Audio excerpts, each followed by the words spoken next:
je dis que c'est important de vivre des choses jusqu'au bout. Et d'ailleurs, je le ressens. Mes projets, ils partent de là. Et je monte donc ma première fromagerie.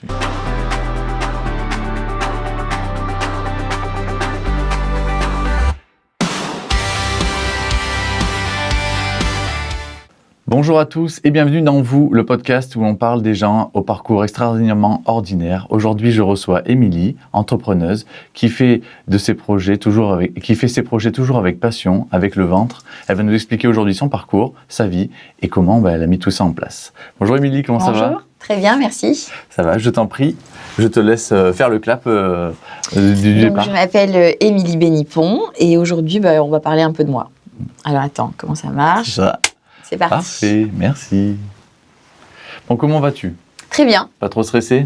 Un peu, parce que c'est vrai que demain, j'ouvre un nouveau projet, donc j'ai un peu la peur au ventre, ouais.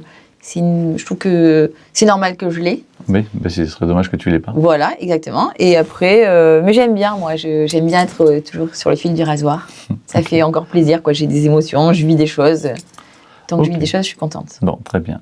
Alors, est-ce que tu peux te présenter, ton nom, ton prénom, ton âge, où tu es née, s'il te plaît, et après on va embrayer sur ton enfance. Alors, je m'appelle Émilie Bénipon. Béni, c'est le nom de mon mari. Pon, c'est mon nom de jeune fille. J'ai 49 ans, bientôt 50 à la fin de l'année. Et je suis originaire du sud-ouest, je suis toulousaine. D'accord. Donc, je suis provençale depuis 20 ans. C'est ma région de cœur. J'aime la lumière, c'est ici vraiment, j'aimerais y rester jusqu'à la fin de ma vie parce que j'ai ma nouvelle famille, j'ai mes amis et j'ai surtout cette relation avec la nature que je trouve exceptionnelle, quoi.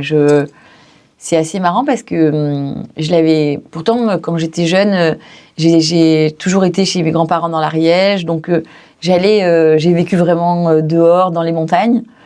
Et mon père aussi avait des vignes, donc... Mais pour autant, je trouve que les Alpilles, ici, j'ai réussi à créer avec la nature quelque chose que je pensais pas, quoi. Okay. Voilà. Très bien. Donc du coup, tu es toulousaine, c'est ça, de base ? Oui. Tu as vécu toute ton enfance là-bas ? Oui, jusqu'à l'âge de 21 ans que je finisse mes études. Ok. Comment se passe ton enfance ? Tu as des frères et sœurs ? J'ai une grande sœur, okay. Stéphanie, qui a 2 ans et demi de plus que moi. Ok. Et après, j'ai mes parents qui sont toujours mariés. Okay. Mon père est psychiatre. Okay. Et ma mère ne travaille pas. Ne travaille pas. Elle a fait un peu d'immobilier, mais elle a toujours été... Donc, elle s'est beaucoup occupée de nous. Elle s'occupe beaucoup de mon papa. Okay. Parce que en fait, c'est un peu à l'ancienne, quoi. Mon père, tous les midis, il rentre déjeuner à la maison, donc elle lui fait son repas. Et donc, son travail, ma mère, c'est de s'occuper un peu de sa famille. C'est maître de maison. Voilà, maître de maison. D'accord, ok. Tu as été donc dans quelle école ? Sur une école à Toulouse même, ou c'était dans un petit village à côté de Toulouse ? Non, alors nous, on était dans une école publique, qui était d'ailleurs pour nous un peu pas un drame, mais parce que mes parents, en fait, qui venaient d'un petit milieu social, mon père, quand il a commencé à être psychiatre, il a commencé à gagner de l'argent, donc c'était un peu... pas les nouveaux riches, mais en fait, ils avaient des codes un peu de nouveaux riches, et donc ma mère, elle nous habillait avec des... je sais pas, quand elle était jeune, elle avait lu... je crois que c'était la comtesse de Ségur, là, les petites filles modèles. Et donc, elle nous habillait avec des petits chapeaux bretons et des manteaux bleu marine en cachemire dans des écoles publiques où toutes les filles, elles avaient des challengers. Et moi, je rêvais d'avoir mon challenger Adidas alors qu'on était carrément en décalage, quoi. Donc, c'est vrai que c'était gentil de la part de mes parents parce que c'était pour eux une fin en soi, en fait, d'habiller bien ses enfants. Mais dans un contexte où nous... moi, je trouvais que je galérais parce que j'étais pas trop acceptée, quoi, parce que j'étais vraiment en décalage physique. Okay, ouais. Par rapport à mes copines, voilà. Donc c'est vrai que j'ai eu une enfance un peu... moi, en tout cas, quand je me souviens de mon école primaire, j'avais pas beaucoup d'amis, ouais. Ok, j'étais très seule. Et du coup, tu étais seule, mais t'avais le caractère à être discrète aussi ? Ou est-ce que tu étais déjà une personne bon vivant, qui parlait beaucoup, qui essayait de s'intégrer aux autres ? Ou est-ce que c'est vraiment les autres qui te rejetaient ou toi qui avais mis... Non, alors j'étais seule, je pense, pour plusieurs raisons, avec du recul. C'est que je pense que j'avais un retard, pas pubertaire parce que je l'avais pas, mais en tout cas, je parlais pas beaucoup dans ma famille. Puisque mon père, justement, qui était médecin, lui, quand toute la journée, il parlait à des gens. Donc, quand il rentrait à la maison, il était focus sur lui, sur sa solitude, et je pense dans ses pensées. Donc, il parlait pas trop. Et ma sœur, elle communiquait pas non plus. Et ma mère, c'était la bonne vivante, la maman juive. Mais du coup, c'est vrai que j'ai pas développé, mon intellectuel comme on développe aujourd'hui par rapport. Enfin, moi, je vois, admettons, aujourd'hui, avec nos enfants, comme Super Nanny, on me disait, bah voilà, tu vois cette prise, si tu mets les mains dedans, tu vas mourir, tu verras plus tes parents. Tu vois, t'expliques aux enfants, en fait, des choses. Et moi, petite, en fait, j'ai poussé, mais sans vraiment communiquer. Parce qu'on n'était pas très communicants à la maison. Et donc, c'est vrai que j'ai pas réussi à développer des choses qui, je pense, que j'avais en moi, mais à la limite, ça m'a appris, d'un côté, ma solitude m'a appris à regarder les autres. C'est-à-dire que j'ai mis des heures à la création à regarder évoluer les autres, à savoir comment ils étaient, leurs traits de caractère. Voilà, l'ennui, c'est quand même très intéressant, je trouve. Oui, et puis on s'en aperçoit en grandissant, surtout quand on devient adulte, que finalement l'ennui, c'était pas mal juste de regarder ce qui se passait autour et de comprendre. C'est vrai, moi, honnêtement, ça m'a permis de développer beaucoup de choses. Donc, peut-être sur le moment, je le vivais pas très bien, mais j'en ai même pas, en plus, je m'en souviens pas, quoi. Ok. Voilà. Et tu avais un rêve? Est-ce que tu voulais avoir un métier spécial à cet âge-là, déjà en primaire? Oui, je rêvais d'être caissière parce que quand j'allais à la caisse, je voyais les petites dames avec les touches. Voilà, et alors, finalement, j'ai monté ma fromagerie, donc peut-être que c'était un rêve d'enfant qui s'est réalisé. Hein. Ouais. Mais c'est vrai que vraiment, donc chez moi, j'avais carrément la caisse, j'avais l'épicerie. Mais alors, c'est bizarre parce que personne ne rêve d'être épicière dans la vie. Et je ne l'ai pas fait en plus par rapport à ça, pas du tout. Hein. Mais c'est vrai que c'était un rêve d'enfant. Ok. Et à côté de ça, tu faisais du sport, tu avais une activité? Alors, j'ai fait plein de sports, j'étais mauvaise dans tout. Okay. Et c'est vrai que souvent, tu vois, je dis à mes copines ou même mes enfants qui sont pas forcément, qui essaient plein de trucs et qui font des choses, je me dis, il faut pas non plus, faut arrêter à vouloir des enfants parfaits qui font du sport et qui sont bons, parce que moi, j'ai développé vraiment des passions bien plus tard. Okay. Donc, j'ai essayé plein de choses et c'est vrai que j'étais mauvaise dans tout. J'ai pas eu forcément l'envie de continuer, j'ai abandonné, mais c'est pas bien grave en fait. Non, le tout c'est d'essayer de faire ce que tu ressens. Quoi. Alors je sais pas, oui, essayer bien sûr, mais aussi c'est un trait de caractère. Quand on est jeune, on est peut-être un peu nonchalant, on n'a pas envie de choses et puis c'est pas le moment. C'est pas bien grave en fait. Ok. Et donc du coup tu disais que tu n'avais pas beaucoup d'amis. Après arrive la période où tu passes au collège. Ouais. Au collège, est-ce que du coup ça change? Est-ce que tu te fais un peu plus de copines? Alors, est-ce que ton style vestimentaire change? Ça change, mais pas vraiment parce que mes parents voulaient qu'on soit externe. Et en fait, tout se passait à la cantine, en fait, oui. Quand tu es au collège. Tu pécho à la cantine, tu rencontres des gens, tu parlais, tout ça. Et donc, c'est vrai que les groupes se formaient pendant l'heure du déjeuner. Et comme on n'y était pas avec ma sœur, nous, on arrivait à 14h, un peu quand tout s'était passé, quoi. Donc, oui, j'ai eu des amis, mais je peux pas dire qu'au collège, c'était une belle période pour moi. Par contre, comme... chez moi, donc mes parents en fait avaient beaucoup d'amis et donc ils savaient que ma mère faisait à déjeuner, qu'en plus elle cuisinait bien. Du coup, il y avait tout le temps des potes qui venaient de mes parents qui étaient seuls. C'était un peu la cantine quoi. Ils savaient qu'à 12h30, ma mère servait le repas. Et donc ces gens-là, par contre, m'ont permis de parler en fait, parce que les gens quand ils viennent comme ça, ils s'intéressent à vous. Et mes parents qui parlaient pas forcément avec moi. Tous ces gens, tous ces copains de mes parents, que ce soit des femmes ou des hommes, ils s'intéressaient pendant 2 heures à moi. Et donc, c'est vrai que ça me permettait de parler un peu, quoi, à des adultes, comme des adultes, en fait. Oui, je comprends. Voilà. Et dans cette période collège-là, est-ce que tu te souviens d'une matière que tu aimais bien, un prof que tu aimais bien, par exemple, ou quelqu'un qui t'a aidé un peu? Moi, j'aimais bien les maths. C'est ce qui m'a un peu sauvée dans la vie. Et par contre, après le reste, j'étais vraiment moyenne dans tout. Je me suis vraiment révélée, moi, on va dire... au lycée et à la fac, où je suis devenue très forte. Je ne sais pas pourquoi, d'ailleurs. Mais je sais qu'avant le lycée, j'étais pas très forte. Mais donc, c'est pour ça que c'était pas une bonne période pour moi, parce que j'avais pas forcément des bonnes notes, à part en maths. Et donc, franchement, les profs, dans le public, ils s'intéressent pas à vous quand vous n'êtes pas fort. Vous êtes un peu dans la moyenne. Voilà. Et puis, surtout, je pensais que j'étais un peu feignante, en fait, tout simplement. Okay. Je ne mettais pas les chances de mon côté. Ok. Et à ce moment-là, ton rêve qui est de devenir caissière était toujours là? Ah non, alors le rêve de caissière, ça c'était carrément oublié. Alors franchement, j'avais pas vraiment de rêve. Alors ma mère me disait, voilà, son rêve, c'était que peut-être j'épouse un homme riche. Et mon père, lui, il disait, il voulait pas que je sois médecin parce qu'il disait que les femmes médecins, c'était quand même faire des études et c'était quand même une abnégation de soi en tant que femme parce que c'est quand même difficile. Comme lui le voyait. C'est-à-dire que mon père, lui, c'est un bourreau de travail. Donc, c'est vrai que lui, il part à 7h et il rentrait à 21h, 22h, alors que les femmes aujourd'hui médecins, elles travaillent 3 jours par semaine. Je veux dire, elles se sont vraiment allégées la vie. Et donc, lui, il m'a jamais conseillé, parce qu'il le voyait en tant qu'homme, il se disait, dans sa génération, les femmes travaillaient énormément comme lui, en tout cas, ce qui est aujourd'hui différent. Mais j'aurais pas aimé faire médecine pour autant, quoi. Voilà. Ok. Et du coup, tu avais quoi comme hobby à ce moment-là à côté? Est-ce que tu avais un truc, une passion qui te faisait un échappatoire, entre guillemets, de tout ça? Parce que ça devait pas être facile, comme tu disais, d'être pas dans un groupe au collège ou de se sentir un peu rejeté. Mais est-ce que tu avais une... Et au-delà de ça, je vais quand même expliquer quelque chose qui m'a quand même marqué, que j'ai mis du temps. C'est que donc, j'ai un père catholique et j'ai une mère juive. Mes parents prenaient beaucoup de place à la maison parce que c'était un couple 68 ans. Les deux, tous les deux, ils étaient beaux. Et donc, ils avaient une conception du couple qui était assez passionnelle. Donc, mes parents prenaient beaucoup de place dans notre foyer. Et donc, avec ma sœur, c'est vrai qu'on faisait pas beaucoup de bruit, quoi. Parce qu'ils prenaient à eux deux beaucoup de place, ils se disputaient beaucoup et à la fois, ils s'aimaient énormément. Donc, c'était compliqué à gérer. Et même ma mère, si elle aimait énormément mon père, elle nous disait, voilà, tu dois te marier avec un juif, c'est important. Parce qu'elle l'avait pas fait. Et donc, elle avait l'impression que par rapport à sa mère et par rapport à, je pense, à sa famille, elle allait nous donner un peu le truc qu'elle n'avait pas fait, qu'on allait en fait faire perdurer un truc chez beaucoup de juifs font, de se marier entre eux, tout ça. Et donc, c'est vrai que j'ai beaucoup lutté pour être dans un groupe où il y avait des juifs. Donc, pas dans mon école parce qu'elle était publique et donc forcément, il y avait très peu de juifs.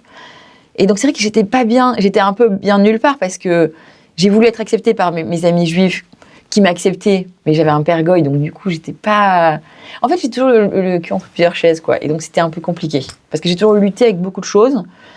Et j'ai compris bien après, en fait, que quand j'ai divorcé de mon mari qui était juif, qu'il fallait s'accepter, qu'il fallait s'aimer soi-même et qu'en fait, il faut en avoir rien à faire, en fait, de tout ça, quoi. Oui. Ce que te transmettent tes parents, c'est super. Mais le mieux, c'est quand même de se faire une idée de ce que tu es, de ce que tu veux, et de ce que tu pourrais devenir, quoi. Exactement, oui. Est-ce que dans ton enfance, tu avais des petites croyances un peu rigolotes que tu disais, que tu as compris plus tard que c'était pas exactement ça? Non, je n'avais pas de... si, je me mettais des petits challenges, je me disais, admettons, si... parce que chez ma grand-mère, dans l'Ariège, quand le train passait... ça sonnait et on te disait que si tu arrivais à passer sous le pont quand le train passait, tes vœux se réalisaient. Je ne sais pas si c'est un rapport. En tout cas, quand j'étais donc dans la maison de ma grand-mère, que j'avais un truc, j'essayais de courir, de faire un vœu et je me disais, bon, si j'y suis, ça va passer. Et en général, mon vœu, c'était de bien travailler à l'école et d'avoir des bonnes notes. Et comme au collège, j'étais mauvaise, ça ne marchait jamais. Donc, j'ai vite arrêté. Oh, ok. Voilà, et c'est tout. Ok. Maintenant, on passe aux périodes de lycée, du coup. Ouais. Donc, tu arrives au lycée, toujours sur Toulouse, du coup. Oui, toujours à Toulouse. Tu suis un peu les copines que tu t'étais faites au collège? Non, là, je m'arrête. Là, nous, on était... parce que mes parents étaient dans un quartier populaire qui s'appelait le quartier des Minimes, parce que mon père avait son cabinet médical là-bas. Donc, on dépendait donc de ce collège-là. Donc, où mes parents voulaient qu'on s'habille... plutôt bien, de manière un peu plus bourgeoise, alors qu'on était avec des gens qui étaient plus simples, qui m'ont appris énormément aussi. C'est pas ce que je dis pas... mais je dis que j'étais en décalage. Il avait des moyens un peu décalés. Voilà, mon père, admettons, il nous amenait en grosse Mercedes pile devant l'école. Moi, j'avais honte. Je dis, papa, mets-toi plus loin. Mon père, il comprenait pas. Voilà. Et donc, au lycée, j'ai dit, quand même, maintenant, au lycée, je vais changer. Et comme ah oui, c'est marrant, quand j'en parle là aujourd'hui, je rêvais d'avoir une galerie d'art quand j'étais jeune. Parce que je trouvais ça joli, j'aimais bien l'art, tout ça, et je trouvais que... Je pensais que j'avais quand même une certaine, notion du goût. Et donc, il s'est avéré que je me suis inscrite dans un lycée qui s'appelle le lycée Saint-Cernin, et en art plastique. Et là, donc j'ai été prise.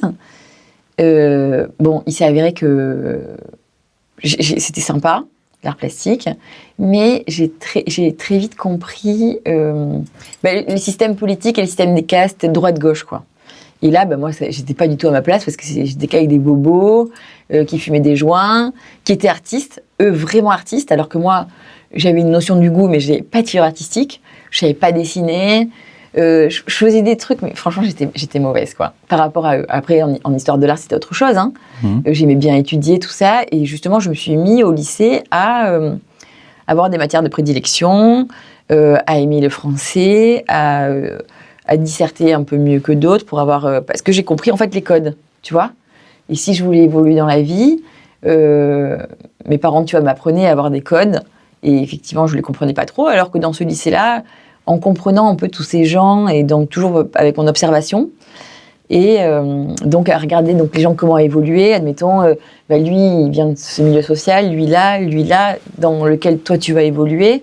Si tu évolues dans celui-là, voilà, il faut que tu saches... bien parler, être instruite. Et donc là, ça a commencé à m'intéresser, les choses. Okay. Et donc, j'ai commencé à étudier et du coup, à plutôt bien travailler à l'école. Ok, parce que tu trouvais une cohérence dans ce que tu faisais.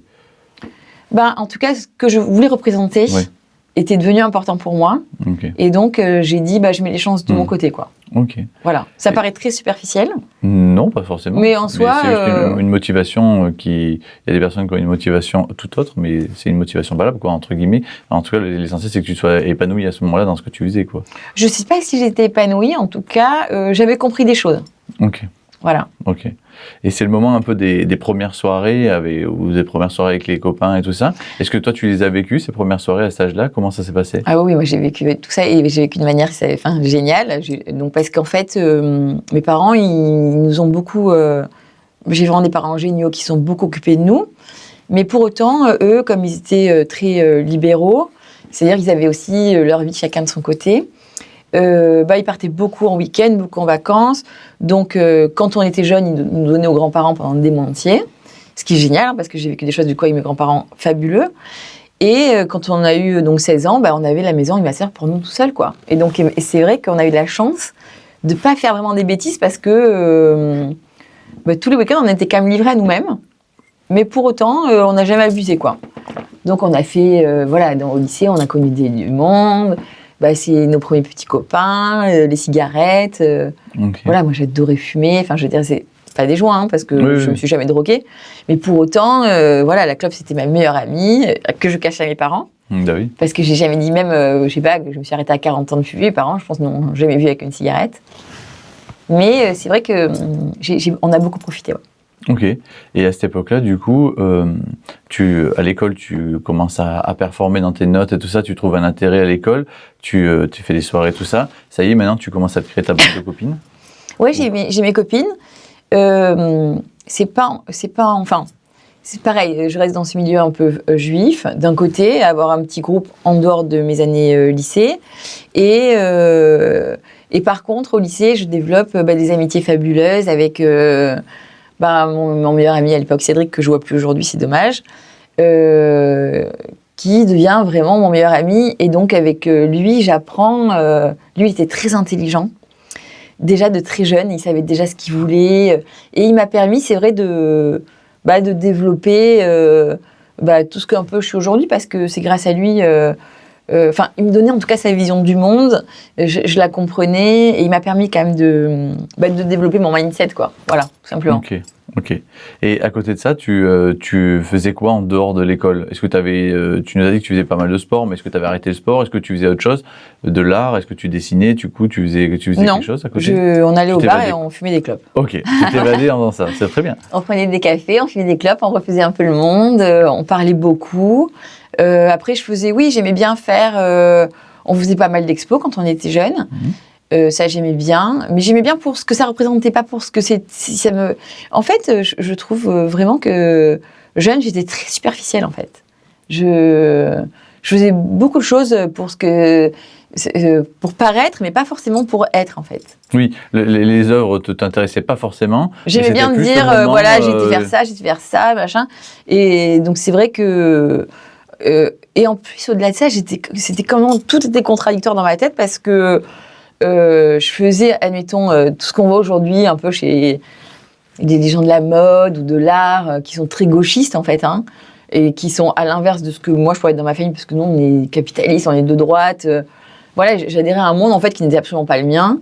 Mon père le voyait, il en rigolait parce qu'il me disait bon, tu fais ça si tu veux, mais ça va pas payer longtemps parce que en gros, tu vois, une galerie d'art c'est bien, mais il faut avoir un métier à côté parce que tu pourras pas en vivre.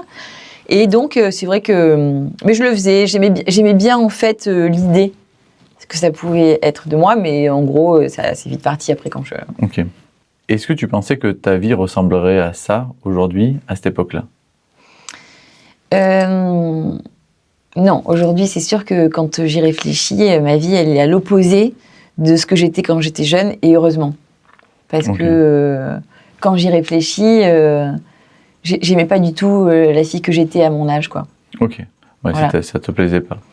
Ça me plaisait pas, puis en plus, c'était dur pour moi parce que, comme ma mère, elle nous avait dit qu'avec ma sœur, on devait absolument se marier avec une personne de confession juive, bah, tous les garçons avec qui j'ai été, bon, il n'y en a pas eu des milliers non plus, hein, c'est vrai que je ne pouvais pas m'attacher à eux.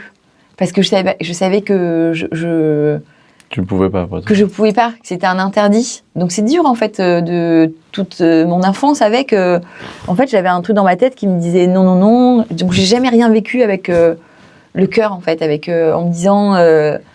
lâche-toi. Enfin, c'est beau, je trouve, quand on est jeune, de se dire bah, pourquoi pas, lui, ça pourrait être l'homme de ma vie. Voilà, c'est toujours avoir ce truc de se dire ah bah non, ah bah non, ah bah non. Ce truc est très judéo-chrétien, hein, cette autoflagellation permanente qu'on se met. Et c'est vrai que c'est un peu un regret pour moi. Mais à la fois, comme j'en veux pas à ma mère non plus, parce que je trouve que ma mère, elle nous a tellement donné qu'en fait, voilà, il faut pas en vouloir à ses parents. Non, ça sert à rien d'en vouloir. Bah, j'en ai voulu. Hein. Conscience. Ouais, tu en as voulu. J'en ai voulu longtemps. Hein. Ouais, je comprends. Mais par contre, j'ai beaucoup travaillé avec une chamane sur ce transgénérationnel, en fait. Et ça m'a beaucoup aidé, en fait, à évoluer, je trouve. Ouais. Moi, j'ai vécu l'histoire que tu racontes dans l'autre sens.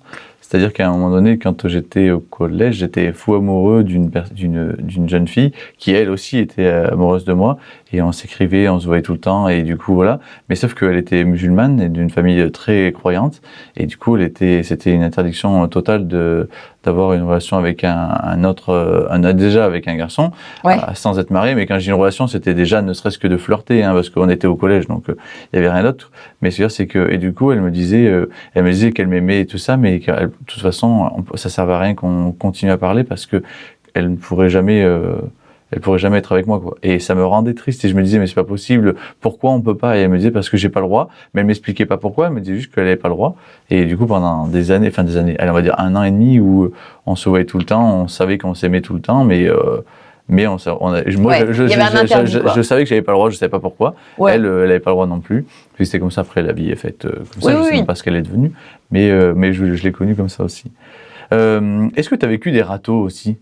Est-ce que tu te souviens d'un râteau un peu mémorable? Qu'est-ce que tu en retires de ça? Des râteaux, alors c'est oui et non, mais ouais, j'ai vécu des râteaux, mais après ils sont revenus, donc et après j'ai pris ma vengeance, donc. Mais moi avec les gars, enfin des râteaux, tu veux dire au niveau sentimental, hein, j'en ai pas vraiment pris parce que j'étais un peu jolie quand j'étais jeune, et donc c'est vrai que les garçons ils étaient quand même plutôt sympas avec moi. Et comme justement, c'était moi qui mettais les interdits ou pas, ça suscitait chez eux un intérêt d'interdit. Et donc, par la force des choses, comme c'est moi qui savais que je partais toujours un peu avant, quoi. Voilà. Okay. Ouais. Et donc le râteau, par la force des choses... tu le prenais pas toi, le râteau? Moi, je le prenais pas parce que moi j'étais conditionnée au fait de pas être avec eux. Mais t'as jamais eu de personne, un enfant de confession juive que tu trouvais super beau ou quoi et que t'as tenté une fois et que ça s'est pas fait? Alors j'étais avec des personnes de confession juive quand j'étais jeune et j'ai pas voulu rester avec eux parce que j'avais l'impression de connaître la fin de ma vie, quoi. Okay. C'est-à-dire dans un schéma familial où t'es avec ton mari pour faire des enfants, pour avoir une vie juive, j'avais l'impression que je connaissais la fin de ma vie, quoi. Donc ça ne m'intéressait pas trop. Okay. Parce qu'en fait, il faut savoir que même si ma mère, elle me donnait ça comme direction de vie, elle, à l'inverse, elle avait une vie avec mon père très mouvementée, très passionnelle. Mon père, lui, m'a parlé de très jeune, comme il était psychiatre en tant que femme et pas en tant qu'enfant. Et il me disait, très jeune, Parce qu'il faut savoir que mon père, comme il était médecin, il avait une clinique, tout ça, il représentait chez les femmes quelque chose de quand même... C'est un pouvoir. Il avait un pouvoir. Et donc, il avait, je pense, des maîtresses. Enfin, c'est pas je pense, mais c'est sûr. Et donc, c'est vrai que quand je lui disais, papa, quand même, parce que souvent, on allait donc le dimanche tous les deux, ou au golf, oui, parce que, alors, je vous explique. Parce qu'en fait, dans ma famille... ma mère et ma sœur avaient dit, voilà, Émilie, comme j'avais créé une relation avec mon père qui était très particulière, parce que, comme avec mes parents, c'était très conflictuel. Quand mon père disait, bon, ben voilà, on va divorcer, j'étais la seule, en fait, qui avait le pouvoir de ramener mon père à la maison. Je ne sais pas pourquoi on avait dit que c'était moi, mais en tout cas, c'était moi. Et donc, c'est vrai qu'avec mon père, j'ai créé une relation assez particulière. Donc, je cirais ses chaussures, je faisais son placard, je lui faisais des petits plats. Je redoublais d'efforts pour, en fait, compenser le fait qu'avec mes parents, parfois, ça n'aille pas, alors que c'était débile parce que finalement, je pense qu'ils s'aimaient passionnément et qu'ils n'avaient pas besoin de moi pour que mon père reste. Mais je m'étais mis cette difficulté-là. Et donc... souvent, pour que mon père soit content, comme ma mère n'aimait pas faire des choses avec lui, à savoir faire du ski, du golf ou autre chose, ben j'allais avec lui. Et souvent, c'était le dimanche. Et donc, je lui parlais et je lui disais, papa, tu sais, souvent quand même, voilà, d'avoir plusieurs vies, plusieurs femmes, bah, t'es polygame en fait, tu vois. Et c'est pas bien, tu vois, tu fais de la peine à tout le monde. Il me disait, tu sais... il faut faire des compromis avec la vie, il ne faut pas mettre toujours des mots sur des situations. Donc c'est vrai que mon père, il m'a quand même appris très jeune à en fait pas se contenter d'un truc qui ne va pas en fait. C'est-à-dire tu n'es pas obligé de faire du mal à ta famille. Je ne dis pas qu'il faut tromper, hein. Je dis que c'est important de vivre des choses jusqu'au bout, quoi. Est-ce que pour autant tu as envie de vivre une vie de frustration parce que tu l'as décidé? Non. Tu vois, tu n'es pas obligé de vivre un truc un peu minable. Tu peux... Voilà, il faut vivre en fait. Moi, je trouve que, tu vois, il n'a pas si tort que ça, quoi. Il faut vivre des émotions. Et donc, très vite, en fait, ça m'a quand même suscité chez moi l'envie d'entrepreneuriat aussi, parce que c'est un risque. Tout est un risque. Tu vois, j'ai pas voulu avoir une vie où tu connais la fin, quoi. Okay, ouais. Ça m'a jamais trop intéressée. Donc là, tu passes le bac, tu réussis ton bac. Ouais. Après, tu pars dans quoi? Je pars à la fac. À Toulouse, je pars en sciences économiques. Et là, franchement, je ne sais pas pourquoi, j'ai des super notes. Alors qu'au lycée, j'avais des bonnes notes, mais j'avais des profs quand même qui n'étaient pas sympas avec moi et qui me disaient... Et je me rappelle, il y avait Chloé, elle était première de la classe. Et Chloé, on lui disait, ah là, Chloé, toi, t'es extraordinaire, toi, tu auras le bac, tu verras avec mention, tout ça. Et moi, il y en avait une, ma prof d'économie, elle m'avait vachement vexée, elle m'avait dit, non mais vous, Émilie, vous êtes un bel oiseau, mais le souci sera d'avoir le bac, tout ça. C'était pas très sympa. J'ai le bac, on arrive en sciences économiques, qui était quand même assez dur. Chloé, elle est recalée, et moi, je l'ai, quoi, tu vois. Donc là, la victoire, et donc ça, c'est des petites victoires qui m'ont mis la rage, tu vois. Et grâce à ça, en fait, j'ai dit, mais en fait, je suis pas plus conne qu'une autre, quoi. Je vais y arriver, tu vois. Et donc, je me suis mis à bosser, à avoir des techniques, à communiquer avec les autres, parce que j'ai appris, en fait, que c'est là que j'ai réalisé le pouvoir, donc, des gens. Tu vois, aujourd'hui, quand tu dis les associations, c'est merveilleux, les associations. Ce pouvoir, donc, tu vois, les gens, ils vivent un drame, ils créent des associations, et ben, ils parlent avec les gens de leur expérience, il y en a qui s'en sortent, tu vois. Ce pouvoir-là, moi, je trouve qu'il est fabuleux. D'ailleurs, il y a ce film-là, Le Grand Bain, tu vois, de Lelouch. Je trouve qu'il est super, quoi, parce que des gens dans la galère, qui s'associent, ils en parlent, et ils arrivent à s'en sortir. Donc là, je me rends compte du pouvoir donc, de communiquer. Et donc là, je me mets dans des petits groupes de travail et ils m'apprennent à travailler, quoi. Et donc là, mon esprit, tu vois, je développe un peu ma façon de travailler, mon intelligence aussi, et mon cerveau que je n'avais pas forcément aidé à développer, tu vois. Et donc là, je comprends comment ça marche et je réussis dans mes études. Et c'était des études vouées... Enfin, tu voulais faire quoi à la sortie de ces études-là? Je sais pas. Donc, t'as fait ça. J'ai fait sciences économiques parce que j'étais forte en maths. Tu vois, et que vraiment, et effectivement, et en économie, donc tu avais de la microéconomie, de la macroéconomie, et que c'était que des maths, en fait. Et donc, je me suis vraiment éclatée. Et donc, j'ai réussi. Là, j'ai pris confiance en moi. Et là, là, j'ai compris un peu mon pouvoir que je pouvais avoir sur, tu vois, sur, mon pouvoir. Oui, parce que quand j'étais jeune, tu vois, il y a beaucoup de gens qui m'ont complexée en me disant « Mais toi, t'es pas intelligente, mais toi, machin ». Et donc ça, c'est vrai que je me dis « Bon, bah, voilà, là, je vais prendre la vengeance, quoi, tu vois ». Oui, là, t'as pris conscience que tu étais pas qu'une fille jolie, tu étais aussi une fille très intelligente et qui pouvait faire ce qu'elle voulait. Et que je pouvais parler, que je pouvais communiquer, que je pouvais échanger, que j'avais pas que ce rôle-là. Non, quoi, je suis pas bonne qu'à me marier avec... non. Ok. Voilà. Et sortie de ces études-là, du coup, tu fais quoi comme premier métier ? Et sortie de ces études-là, je fais chargée d'études statistiques dans un laboratoire pharmaceutique. Sympa, bon... Mais je fais des trucs sympas quand même. Okay. Ça consiste à quoi ?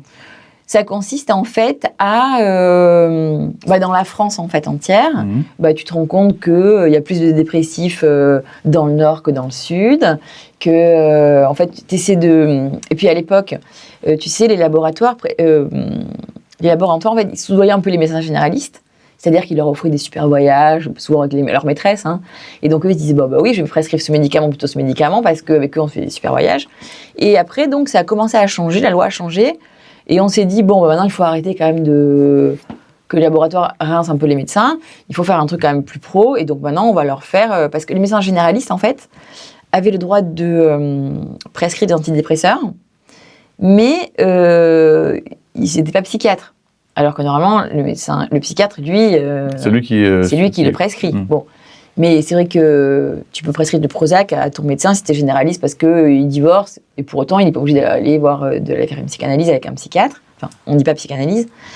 Mais, et donc c'était sympa parce qu'on avait créé plein de choses donc pour une manière détournée en fait de soudoyer un peu les médecins généralistes, mais d'une manière plus ludique et on va dire plus concrète en fait. Donc on disait, à l'époque, je leur avais dit, on n'a qu'à apprendre, admettons, Van Gogh. Van Gogh, on apprend au travers des tableaux la dépression, et donc tu apprends au médecin à déceler, plusieurs petites choses. Et donc mon métier consistait un peu à ça, quoi.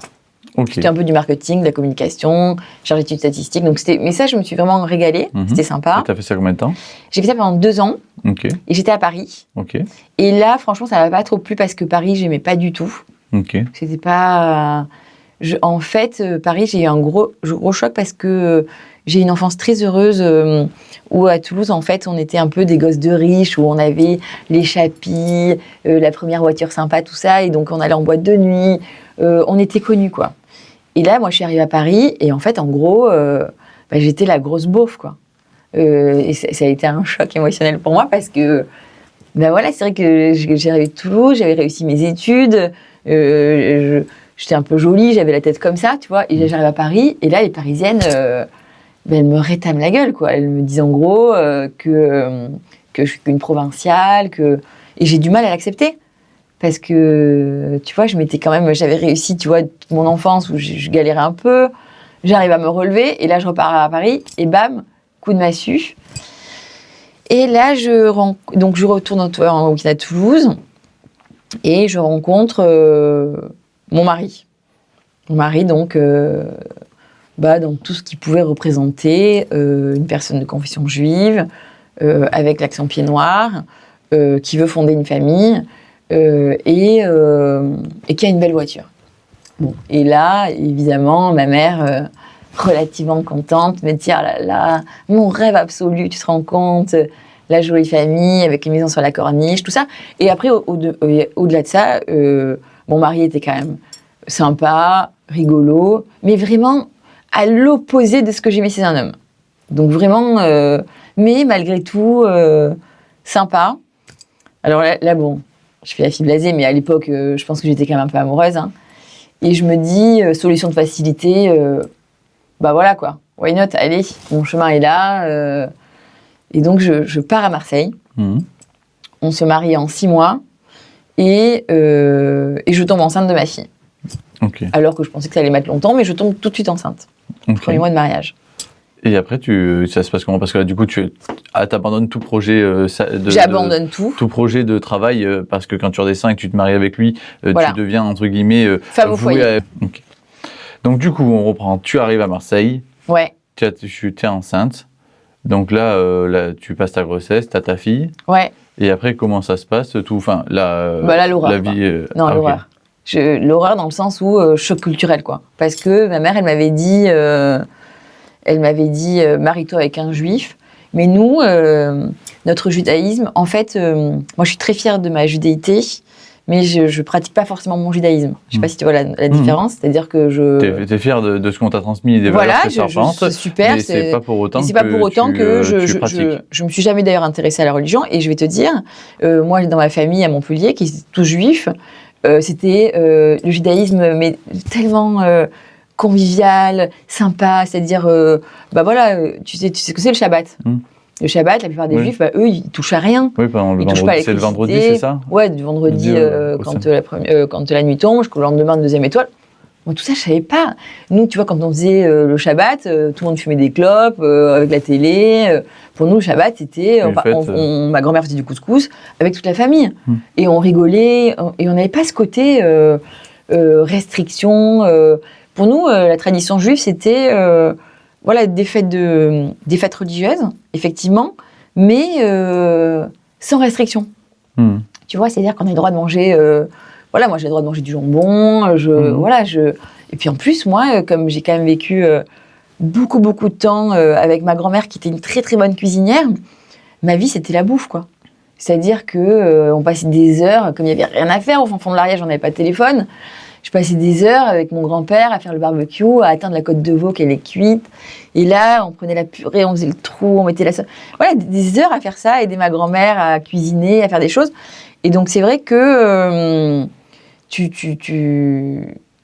pour moi, en fait, bien manger, c'est ma vie. Voilà, boire du bon vin, bien manger. Et donc là, c'est vrai que les Juifs, déjà, tu manges cachère, t'arrêtes les crevettes. Parce que les crevettes, c'est pas cachère. T'arrêtes les invertébrés, donc la lotte, tu manges que des poissons à écailles, genre loup, tout ça. Tu manges plus de jambon, pas de porc, l'horreur. Et donc là, ma sœur, elle venait, je me rappelle, et on se cachait pour aller bouffer des plateaux entiers de coquillages. Et ils étaient tellement gros que les gens disaient, mais vous êtes que deux ? Et donc, et je finissais le plateau tellement, c'est à manger de pas manger des huîtres, voilà.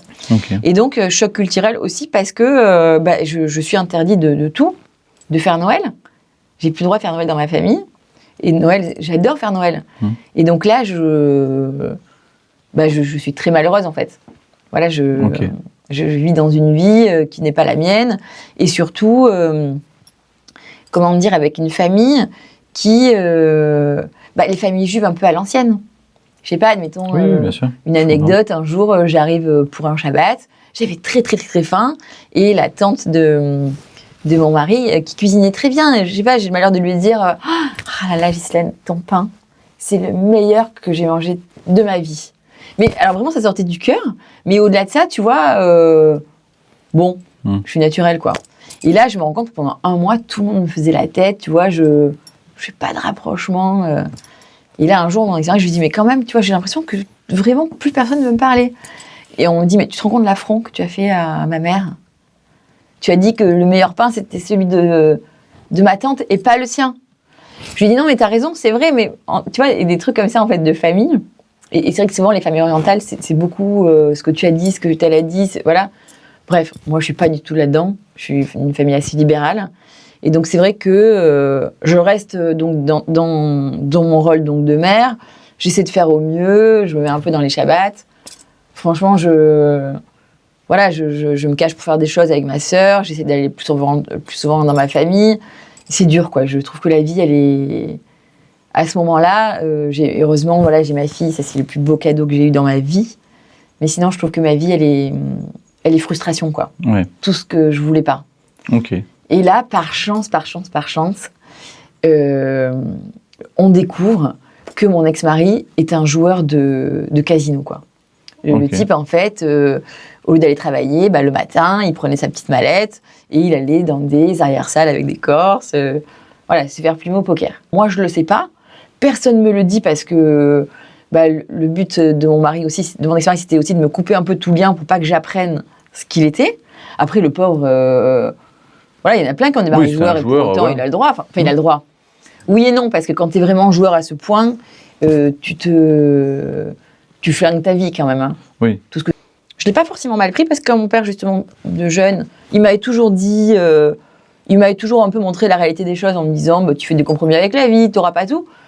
Je suis pas non plus tombée du 100e étage, tu vois. J'ai dit bon, écoute, c'est comme ça. Et j'ai la chance aussi d'avoir des parents qui sont vraiment très cool parce que eux, voilà, c'est même s'ils ont leur folie, ils nous ont toujours dit voilà, partout où vous serez, on vous rattrapera, quoi. Ce qui est quand même extraordinaire. Et du coup, le fait qu'ils jouent, ça a changé quoi alors?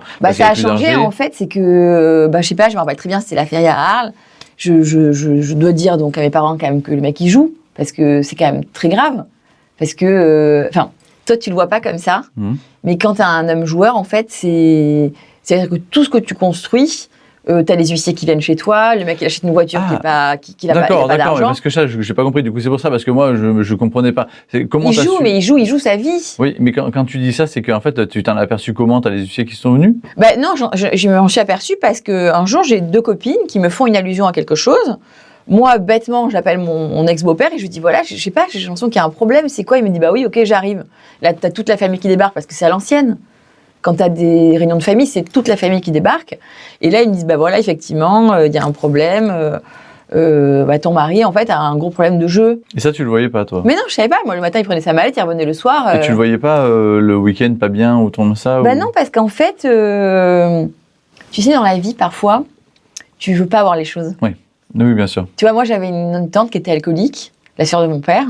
Et toute notre enfance, j'aurais pu voir qu'elle était alcoolique. Hein. Elle sentait l'alcool, elle disait n'importe quoi. Parfois, elle m'appelait en chantant. Et je me disais, elle est vraiment bizarre, tu vois. Et quand elle est morte, mais genre à 23 ans, avec ma sœur, on a parlé. Et je dis, mais en fait, elle était vraiment bizarre, Tati, tu vois. Elle me dit, bah ouais, elle buvait. Mais je dis, mais pourquoi vous me le dites pas, en fait? Et tu vois, j'aurais pu le voir, mais j'ai pas voulu le voir. Ok, ouais. Il y a des fois, tu vois, tu mets la tête dans le guidon et t'as pas envie de voir des choses. Ok. Donc moi, ça, c'est un truc que j'ai pas voulu voir parce que je trouvais déjà que j'avais trop de problèmes. Ok. Qui étaient...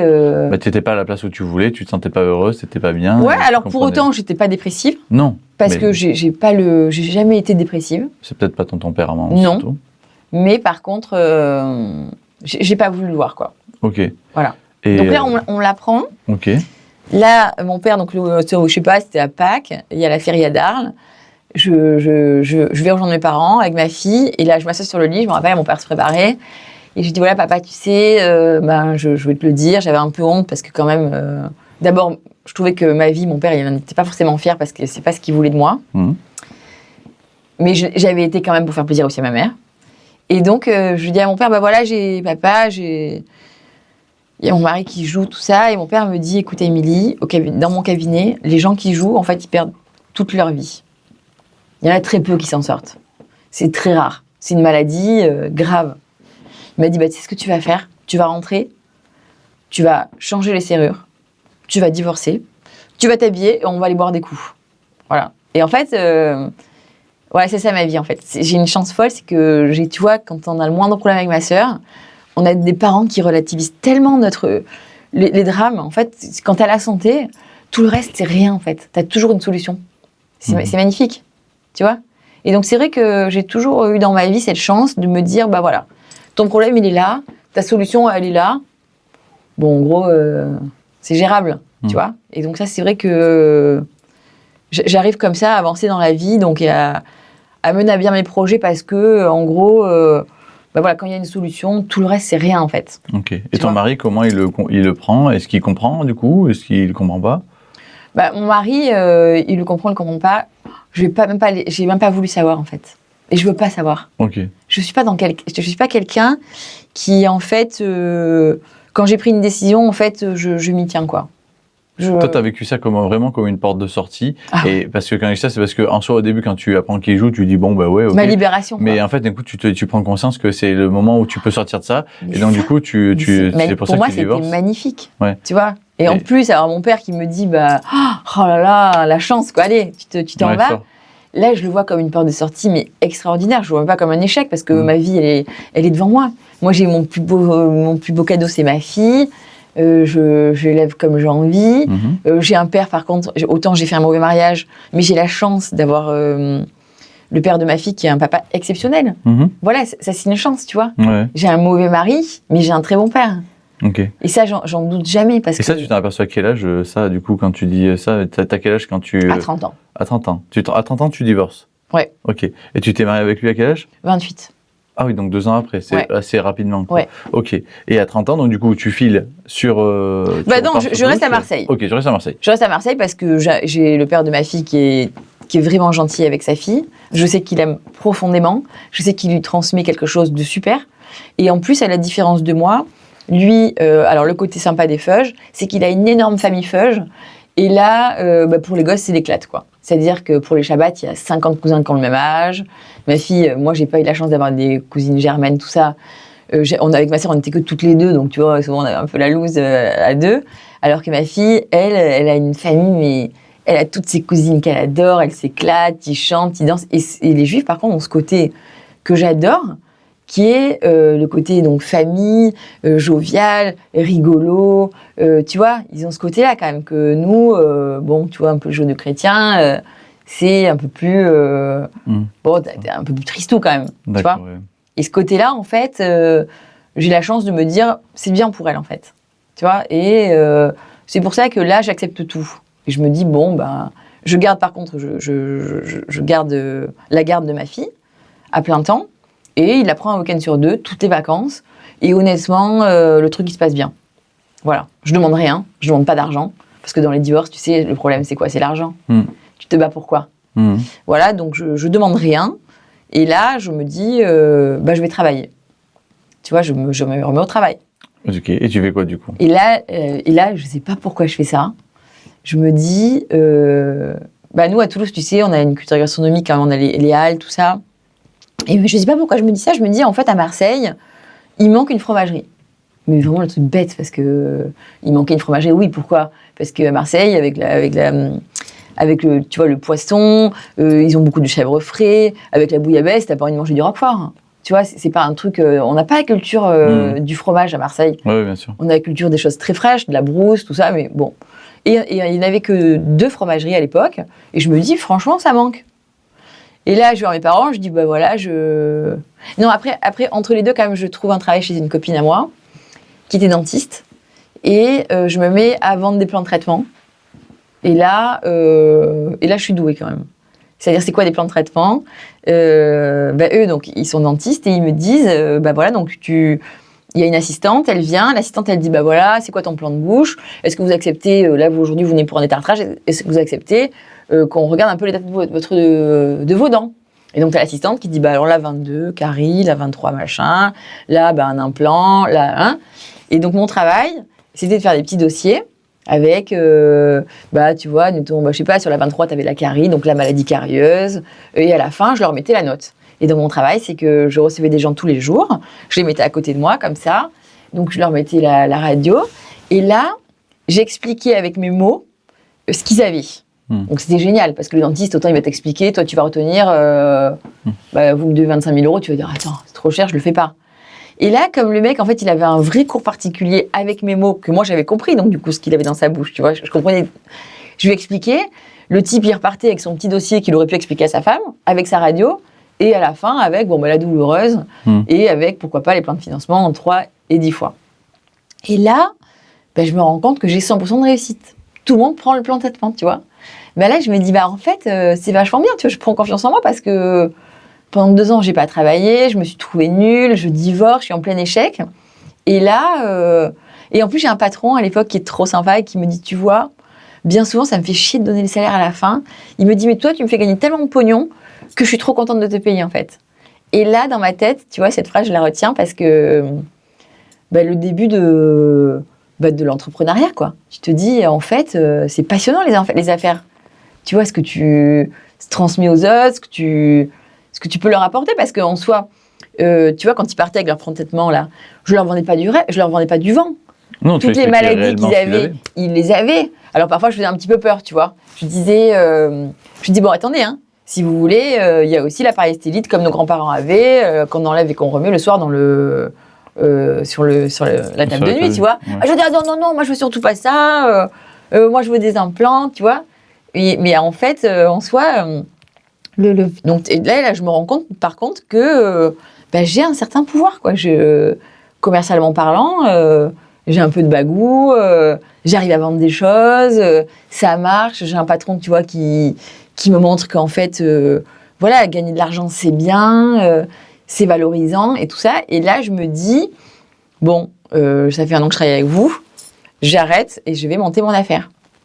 Et je monte donc ma première fromagerie. Okay. Donc là, je le fais quand même, je vais chez un MOF pendant 3-4 mois là, à Toulouse. Il m'apprend donc à comment faire vieillir les fromages, tout ça. Sympa. Je ne dis pas que je suis passionnée du fromage, mais je m'intéresse en tout cas.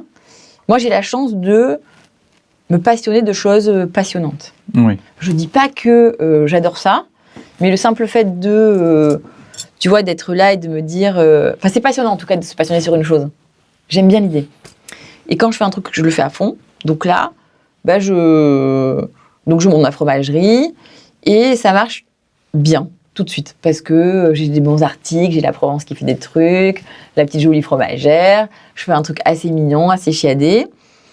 Je fais une émission de télé, un truc genre dîner presque parfait au tout début, parce que je m'inscris pour faire des cours de cuisine avec Lignac, et ils me disent, voilà, si vous voulez, il y a un dîner presque parfait, spécial célibataire, j'étais célibataire, et là c'est sympa parce qu'on vous fera un super profil, vous venez d'ouvrir votre business, pourquoi pas, et là je me dis, bah ouais, ça peut m'aider parce qu'à l'époque, c'était vraiment des émissions au tout début, ça marchait trop bien. Beaucoup comment regarder ça. Et je me dis, je vais le faire.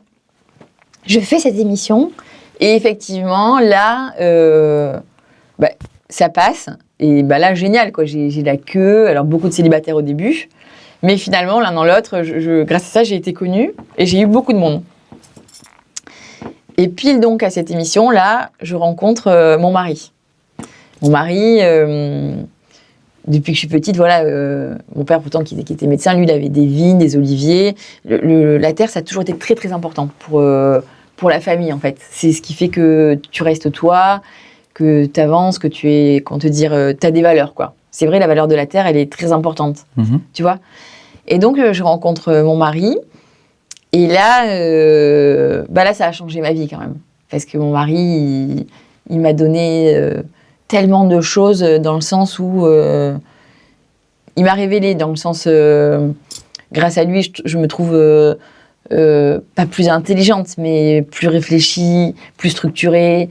Il m'apporte ce côté-là que j'avais pas en fait, où j'étais un peu, j'avais de l'instinct, j'ai beaucoup d'instinct, donc grâce à ça en fait, quand je dis souvent les projets ils viennent pas de la tête mais ils viennent du ventre. Voilà, moi, ça marche que comme ça, quoi. À chaque fois que j'ai un truc, ça vient de là, je le fais, instinctivement, je fais des choses qui marchent bien. Mais lui, il me canalise, en fait. Il m'apprend à réfléchir, il est intelligent. Et là, effectivement, j'apprends. Et donc, ma première fromagerie, donc, je la revends bien. Avec cet argent, j'ai un apport. Et là, j'achète une petite maison de village à Égalières. Et je monte ma deuxième fromagerie.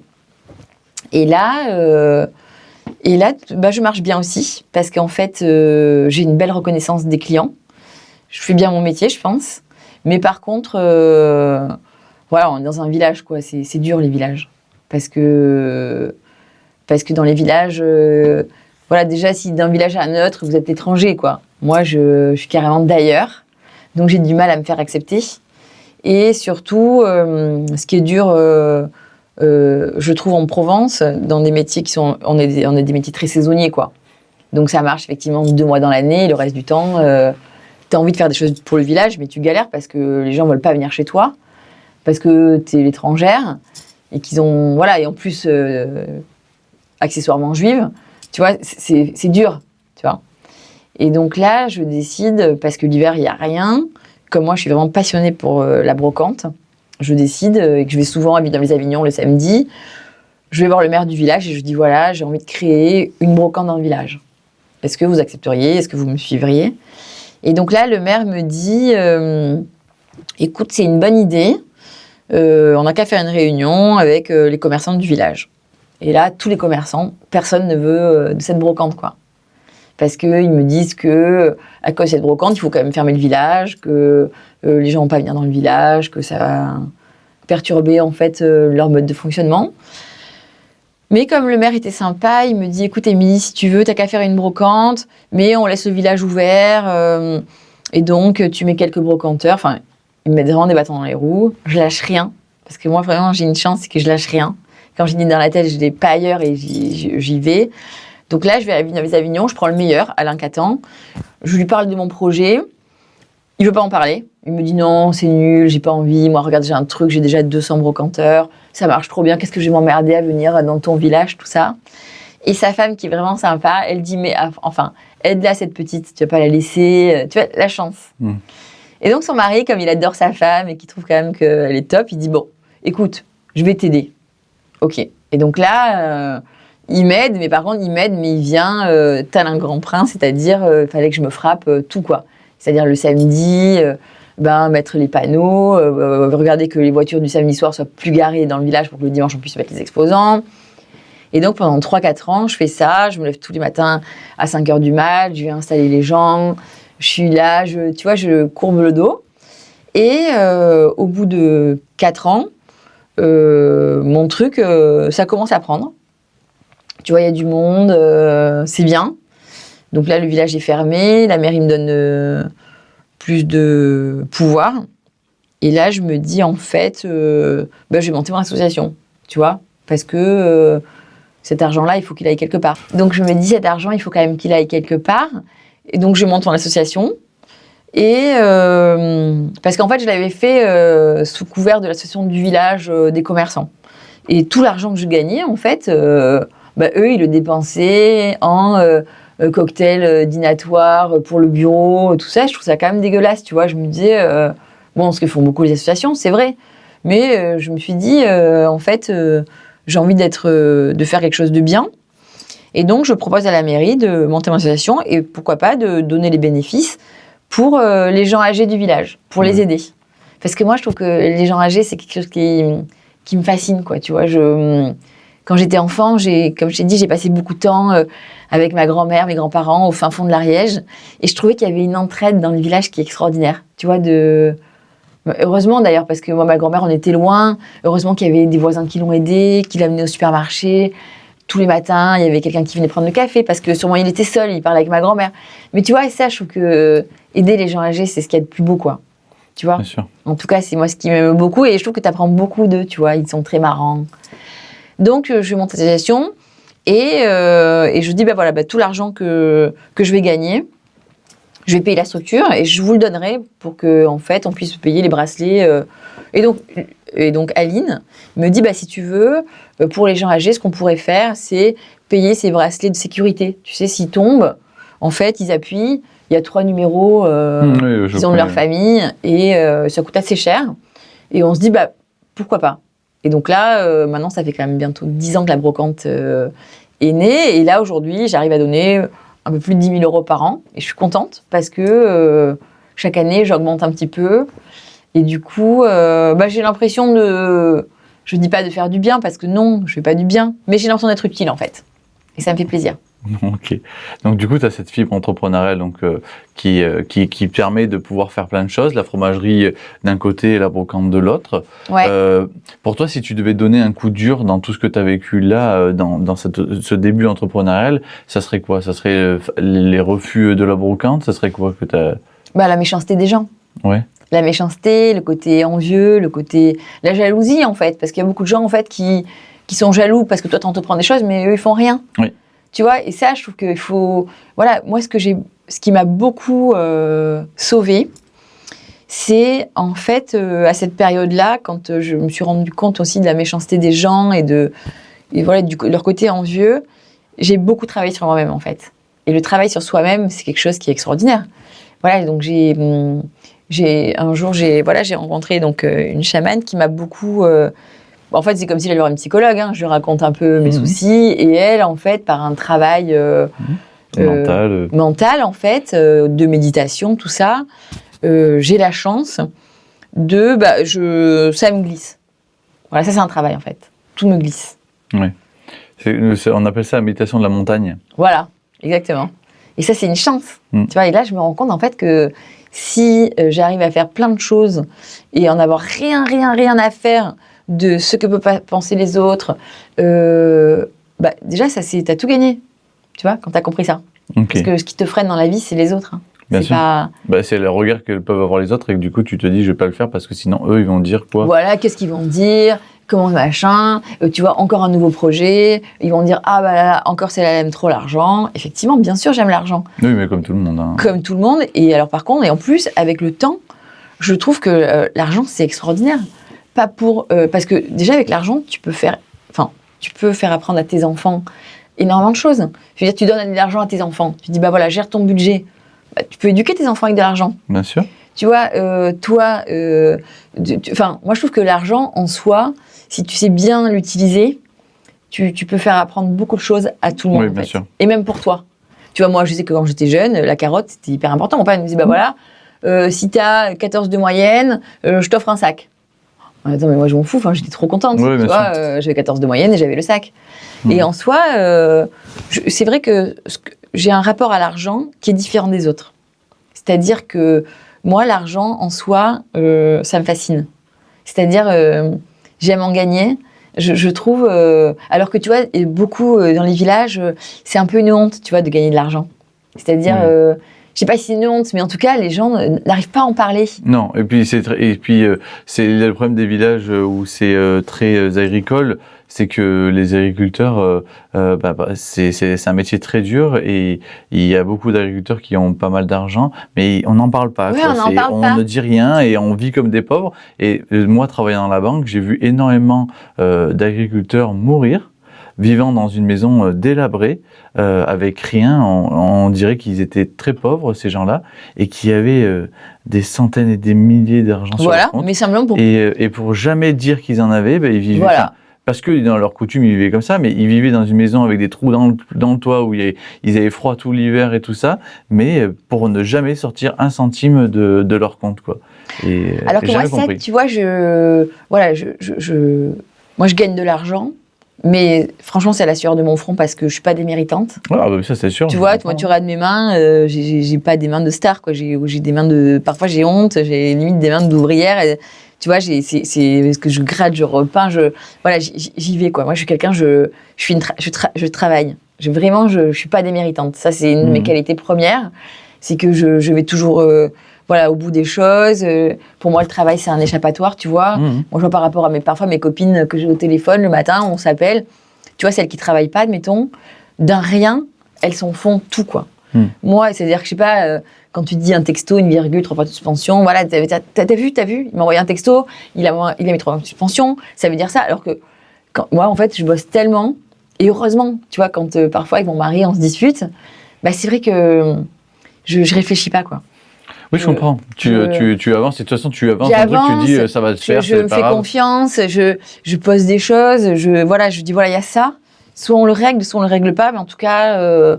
je veux pas... j'essaie de rien intellectualiser, en fait. Ouais, t'as pas de temps à perdre, entre guillemets, à réfléchir pour rien, parce que t'as tellement de choses à faire à côté, qu'au final, en fait, je suis un peu comme toi sur ça, c'est que moi, je dis souvent, si elle veut me tromper, elle me trompe. Si elle veut faire un truc, elle le fait. J'ai pas besoin d'aller m'inquiéter de savoir si elle le fait ou pas. Elle fait ce qu'elle veut à partir du moment où elle respecte ce qu'on fait. Elle me respecte moi dans sa manière d'être. Je veux pas savoir. Après j'apprends qu'elle me trompe, on se séparera. Voilà. Mais j'ai pas envie de m'inquiéter qu'elle le fasse ou ou de l'interdire qu'elle le fasse parce que j'ai pas le temps d'y penser, quoi. Il y a tellement de choses à faire que j'ai pas le temps de m'inquiéter. Mais en fait, c'est un peu du fatalisme, hein, parce que moi, je vois, et c'est vrai que moi, je suis très fataliste dans ma manière de penser. Je me dis, effectivement, s'il y a ça, il y aura ça. Bon. Et c'est vrai que après, une fois que je le sais, c'est vrai que j'essaie de pas tergiverser, quoi. Ouais, c'est ça. Et d'ailleurs, c'est pour ça que je suis très franche avec les gens parce que en fait, ça passe ou ça casse, quoi, les gens. Et puis d'essayer de trouver une excuse, ça prend tellement de temps. De se dire, mais est-ce que si je dis, de trouver une fausse excuse, ça prend tellement de temps, de dire, ouais, mais attends, s'il pense ça, il va me... Moi, je préfère, comme tu dis, être franc en disant, j'ai pas le temps, j'ai pas eu ça, j'ai pas fait ça, j'ai pas fait ça. Et puis, j'ai pas envie. Voilà, et puis, j'ai pas envie, j'ai pas le temps, et puis voilà. Et puis, je me dis, si la personne le prend mal, tant pis. Si elle le prend bien, je me dis, elle a compris. Et ça veut pas dire que derrière, tu es méchante de pas avoir voulu faire ça. C'est juste que c'était pas le bon timing, pas le bon moment. Et que, mais après, si elle pensait que je suis méchante, pourquoi pas? Mais ce que je veux te dire, c'est que je pense très honnêtement que la sincérité, voilà, les gens, après, on écoute ce que tu veux, puis après, moi, j'ai pas besoin d'avoir plein d'amis, j'ai des amis sincères, Celui qui veut pas, il veut pas. Oui.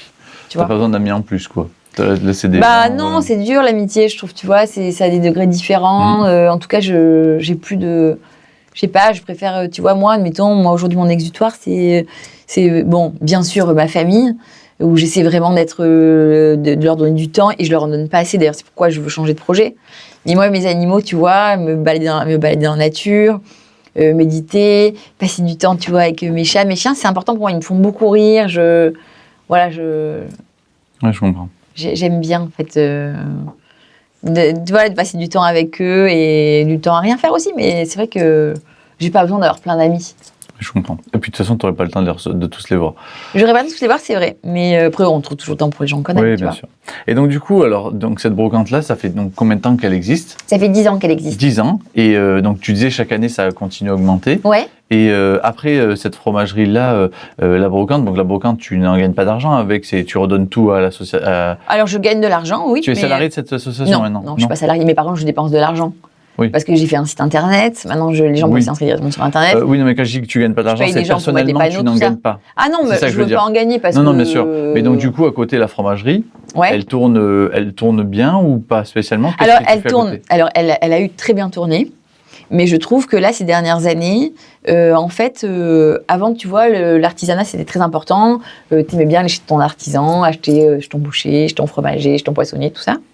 Et je trouve qu'aujourd'hui, les supermarchés ont beaucoup démocratisé le fait d'aller au supermarché. Tu vois, quand tu vas à Saint-Rémy, Intermarché, quand tu croises, moi j'ai plein de clientes qui y vont, on a l'impression qu'elles seront bon marché à Paris, tu vois. Oui, bien sûr. Et c'est vrai que quand tu vois le rayon fromage, et d'ailleurs ils prennent des fromagers comme moi pour faire leur achat. Donc à un moment donné, qu'est-ce qu'ils vont s'emmerder ? Et puis eux, en plus, c'est des centrales d'achat qui achètent pas cher, donc ils ont des meilleures marges que moi. Donc à un moment donné, toujours ce problème à l'argent, parce que... voilà, mais tu fais pas l'altruiste ou quoi ? Voilà, je ne suis pas altruiste, exactement. J'ai envie de travailler aussi pour gagner de l'argent. Et plus je vieillis, plus j'ai envie d'être efficace, efficiente, gagner de l'argent pour le donner à mes enfants, faire des voyages, les gâter, me gâter. Moi, je vais te dire, si je pouvais gagner beaucoup d'argent pour avoir 8 Birkin en Galicia, je les aurais. Je m'en fous, en fait. Moi, je suis contente. Je le gagne. Donc moi, le dépenser, dans la mesure où je manque de rien, j'ai pas de problème avec ça. Ouais, je comprends. Donc là, je trouve que depuis ces dernières années, effectivement, j'ai trop de concurrence. J'ai un grand frais qui s'installe à 10 minutes de chez moi. Bon, mes grands frais, c'est la baignoire des artisans. Ils font très bien leur métier. Ils ont d'ailleurs plein d'agriculteurs qui travaillent avec eux. Donc c'est vrai que j'ai plus trop ma place et j'ai envie aussi de lever le pied parce que j'ai un travail qui est difficile. D'abord, je suis dans une maison de village qui a 3 étages. Donc moi, toute la journée, c'est vrai que je monte, je descends. Alors ça, c'est très bien parce que je reste mince. Je suis contente, hein, je râle pas. Mais le fromage, j'en peux plus, quoi, parce que en gros, c'est quand tu reçois 300 kilos de fromage, il faut porter les meules, il faut couper, il faut avoir une hygiène irréprochable. C'est une matière vivante, donc il faut voir quand même qu'elle évolue bien, que les chèvres ils crèment pas trop, que tu vois, enfin, je veux dire. Tes fromages, tu les reçois, ils sont frais, ils crèment, ils sèchent. Bon, voilà, ça a une durée de vie, tu vois. Donc, il faut l'entretenir. Et en fait, donc c'est quand même un métier, je trouve, qui est, où tu dois être très présent et même qui n'est pas vendeur. Parce que quand tu vois dans le recrutement, autant tu as un restaurant, tu as plein de gens qui veulent bien travailler. Bon, aussi parce qu'elle est pour boire. Autant tu as une fromagerie, tu vois, c'est pas glamour. Ouais, je comprends. Moi, quand j'ai dit à ma mère que je vais monter une fromagerie, elle m'a dit « Mais quoi ? Mais tu n'auras plus aucun nom dans ta vie, tu vas sentir mauvais, tes cheveux vont puer. Qui va vouloir d'une fromagère, tu vois ?» Et alors que pas du tout. Hein. Mais c'est vrai que là, donc, on a un peu... j'ai pris la décision. Et c'est surtout un copain à moi, enfin mon super pote Julien, qui avait un restaurant, qui a dû fermer son restaurant pour plusieurs raisons. Un jour m'a dit, l'année dernière, tu vois, j'étais un peu en down et j'ai dit, bon, ça suffit, tu vois, je prends pas de vacances parce que l'été, on a trop de monde. Donc, c'est vrai qu'on est obligé d'être là pour tout vérifier. Et je prends pas de vacances avec mes gosses. Enfin, c'est chiant, tu vois. Et puis, surtout, j'en devenais pas frustrée. Mais avant de devenir frustrée, il y a une période où tu te dis, bon, là, t'arrêtes, tu vois. Moi, je voyais, admettons, il y avait un truc... souvent, tu vois, je voyais des femmes arriver, elles sentaient bon le mono parce qu'elles venaient de leur piscine, à leur petit panier, elles avaient leur petite liste de courses, elles prenaient le temps de faire des choses. Et tu vois, autant moi, je voyais ces femmes et je disais, ah là là, c'est la chance qu'elles ont. Et aussi bien, elle disait, non mais attends, la fromagère, tu te rends compte? Elle a son business, elle gagne sa vie. Peut-être que l'une et l'autre, on envie nos vies communes. Ouais. Mais en tout cas, moi, tu vois, ce temps passé avec mes enfants et mon mari, ça me frustre en fait. J'ai plus envie. Oui, je comprends. J'ai 50 ans, j'ai envie de partir en vacances, d'aller voir ma sœur à Biarritz, de flâner, de prendre le temps de vivre. Et ça, moi, je prends pas le temps de vivre. Vraiment, je trouve que c'était bien. Mais là, aujourd'hui, tu vois, j'ai envie de changer. Donc, j'ai envie de gagner de l'argent autrement. Et donc, mon amie Juju me dit, écoute, Émilie, plutôt que de le vendre comme ça, un peu, tu vois, sur la fin, c'est dommage, viens, on monte un restaurant. Et franchement, un restaurant, j'ai toujours rêvé d'avoir un restaurant. Parce qu'à l'époque, on avait monté Paulette. Enfin, je sais pas si tu connais Paulette aujourd'hui, qui est le restaurant, bon, à Galère, qui marche quand même super bien. Ah oui, pardon, excuse-moi. Voilà. Et ben, en fait, ce restaurant, on l'avait créé avec ma copine, ma voisine, parce que elle était productrice d'huile d'olive. Et au tout début, quand je me suis installée à Galère, en fait, elle avait plus d'huile. Il y a des années où, ben voilà, t'as pas d'olive. Donc, elle a pas d'olive. La Galère, elle me dit, bah écoute, on est ruinés. On n'a pas d'olive cette année. Qu'est-ce qu'on va faire, tout ça? Et elle avait un super local avec une terrasse et tout ça. Je lui dis, écoute, Chantou, on a qu'à ouvrir un restaurant, tu vois. Et alors, notre rêve, parce que c'est vrai que souvent, t'as le rêve du restaurateur que tu vois derrière sa caisse, où il y a trop de monde, où c'est une superstar, et tu te dis, trop bien ce métier, en fait, tu vois. Et donc là, pendant tout l'hiver, on fait les travaux nous-mêmes. Mon mari nous fait la treille dehors. Il nous aide vachement et tout. On monte ce restaurant. Tout de suite, ça cartonne parce que ça marche. Mais le problème, c'est que tu vois, ma copine Chantou, donc elle a fait un burn-out. Donc c'est dur de continuer. Et surtout, moi, j'avais quand même la fromagerie. J'avais des enfants, tu vois, en bas âge, parce que mon mari, il a quand même des jumeaux qui étaient petits à l'époque. Et moi, quand même, c'est très important pour moi, la famille. Et c'est vrai que même si, tu vois, j'ai toujours travaillé, j'ai mis un point d'honneur à aller chercher ma fille à l'école. Même si j'avais été dans mon arrière-boutique, ma fille, elle était là. Enfin, je me suis toujours auto-flagellée. Tu vois, moi, j'ai une phrase souvent que je dis dans le mal. Moi, je fais tout dans le mal. Je le fais, mais tout, tu vois... dans l'urgence, dans l'urgence, l'écrit. Tu vois, moi, je suis l'inverse du sketch du blond, quoi. Voilà, chez moi, il n'y a rien qui se passe normalement. C'est toujours un peu... je le fais. Tu vois, mes enfants, ils ont eu les petites soupes bio, tout ça, mais tout, tu vois, vraiment, il n'y a rien que... Et d'ailleurs, c'est un vrai regret pour moi, parce que j'ai tout fait, mais pas avec le cœur, tu vois. Dans ma fille, j'allais la chercher à l'école, effectivement, mais c'était « Allez, Gabriella, dépêche-toi, vite, machin, je suis en retard, allez !» Je faisais tout bien, mais rien avec le temps, tu vois. C'est pour ça que je me dis, là, j'ai un peu du temps à rattraper avec ma famille. Okay, tu vois, ouais. Je dis pas que je l'ai mal fait. Je leur ai montré peut-être quelque chose qui est bien, tu vois. Ils auront la notion du travail, ils se diront, ben voilà, ma mère, elle travaille, c'est bien, elle est active. Et ils sont fiers de moi, je pense. Mais aujourd'hui, tu vois, j'ai envie de leur montrer autre chose. De moi, j'ai envie d'être calme, tu vois. Ok. Voilà. Et donc, du coup, je vais faire ce projet avec Julien, voilà. Qui tenait le restaurant chez Jules à Molégès. Voilà. Et lui, il a une passe assez difficile. Et malgré cette passe-là, on reste potes. L'année dernière, je lui dis, bah écoute, on a besoin de quelqu'un cet été, viens travailler avec moi. Il vient bosser, ça se passe trop bien, on rigole. Et puis avec Julien, c'est je l'adore, quoi. On rit, on est, tu vois, comment te dire, on passe des bons moments.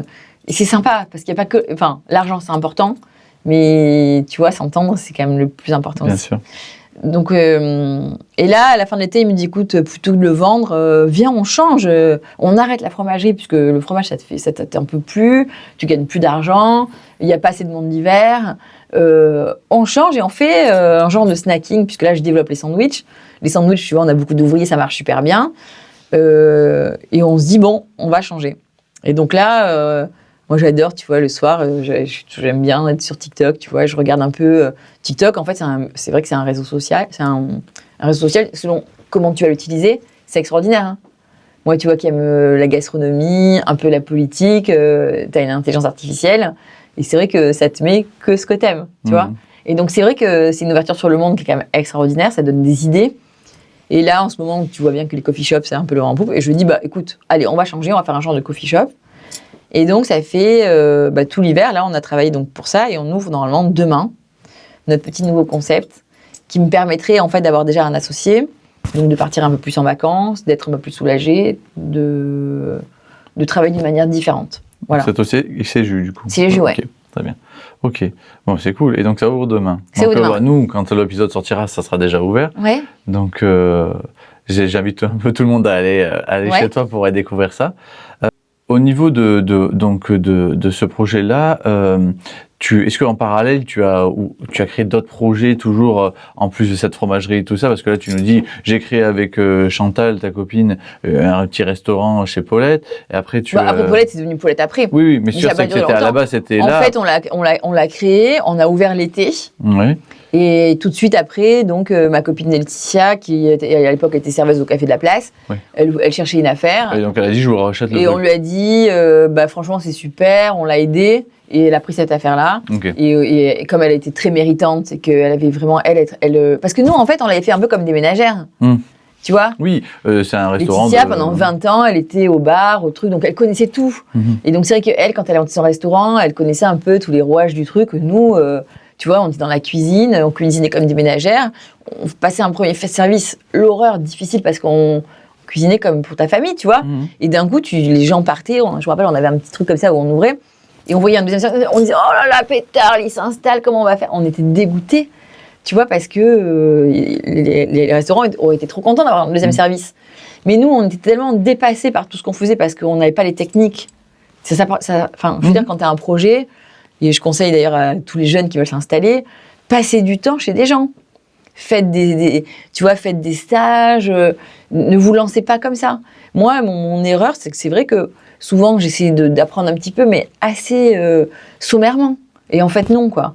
Il faut y aller. Passe 2 ans chez quelqu'un, apprendre tout ce qu'il a à te donner. Et d'ailleurs, moi, souvent, aujourd'hui, j'adore être avec des apprentis parce que je trouve que, tu vois, tu prends des adolescents et t'en fais des hommes, quoi. Et ça, moi, la transmission, je trouve que c'est le plus beau. Je passe beaucoup de temps à transmettre à des jeunes. Si tu devais choisir un regret de tout ce que tu as vécu, entre guillemets, si tu en retiens de tout ton parcours entrepreneurial, un regret, ça serait quoi? Bon, des regrets, j'en ai pas, moi.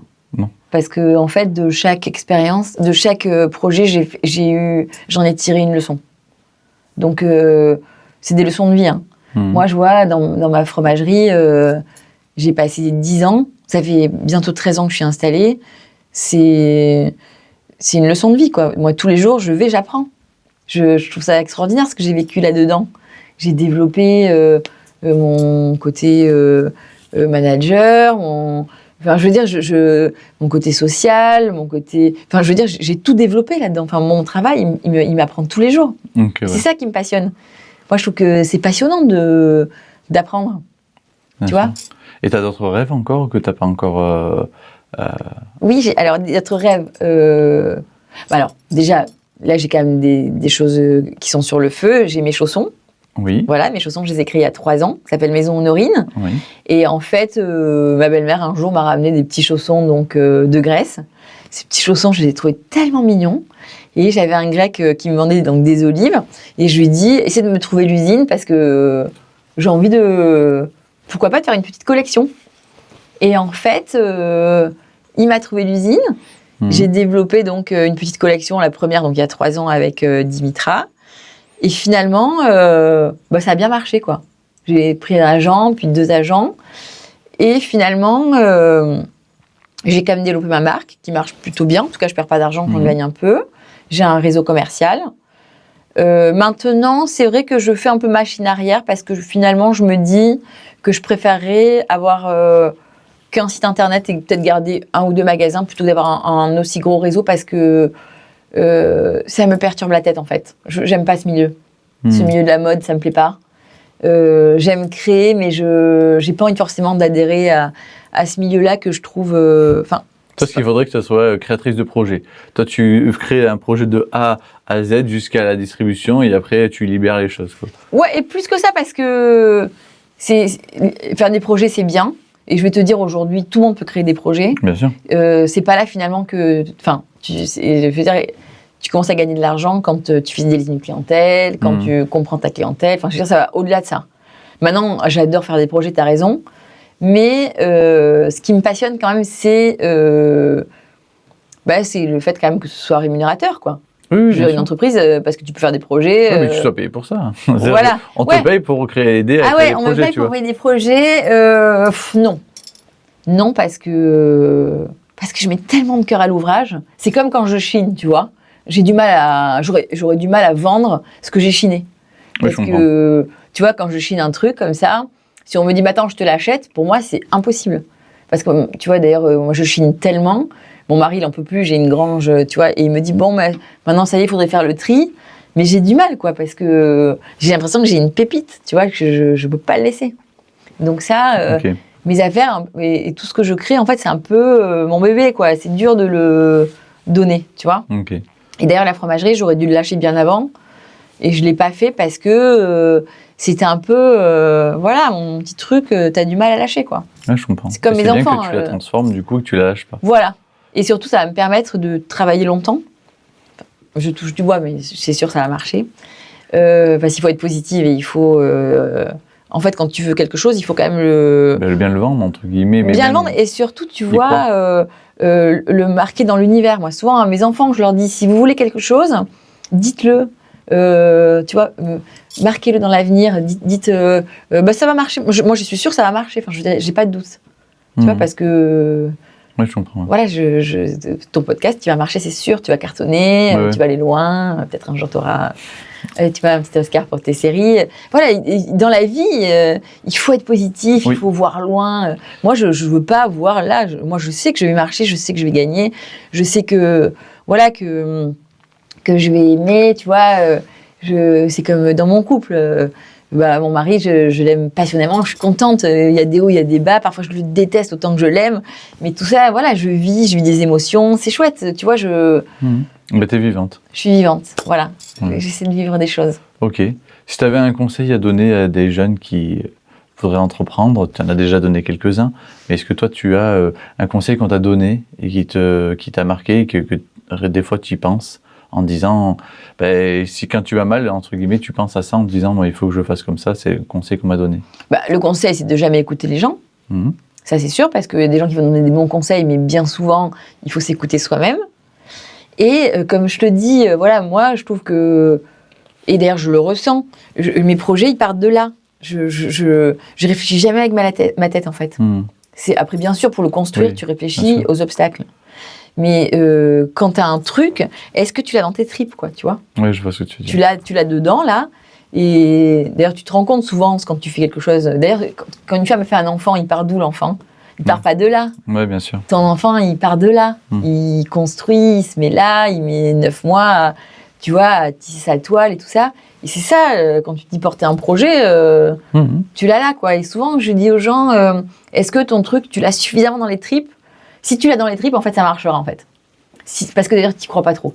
Ouais. Tu vois, si tu l'as là, en fait, c'est que cérébral, en fait. Est-ce que t'es à même de bien le porter, ton truc ? Je sais pas.